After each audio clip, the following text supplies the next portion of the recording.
Xo'p, ishchini nimaga yo'llanadi? Boshliq bizni nimaga yo'llaydi? O'zini muammolarini hal qila olmaganligi uchun, nimadir narsalarga yechim topa olmaganligi uchun bizni yo'llaydi.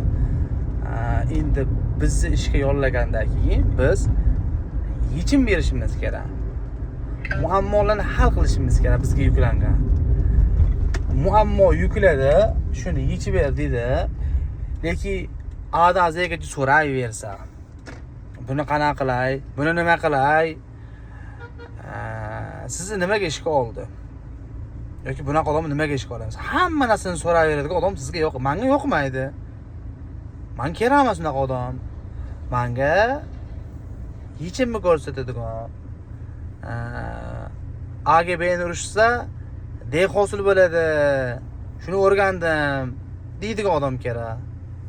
Menimcha hamma boshliqlar ham shunaqa. Qimmatga ishchi olasiz, lekin u sizga yechim bermaydi yoki muammoyingizga davo bo'lmaydi, og'riqqa.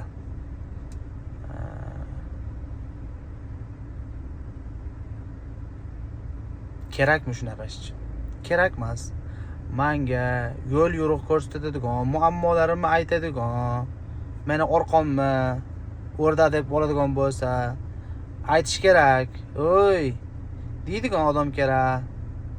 So'rayveradigan emas, qo'rqaveradigan emas, aytsam nima deykin. Lekin me'yor bo'lish kerak hamma narsada. Yechim bering, muammolarni yeching. Zotan sizga shunga pul to'lanadigan.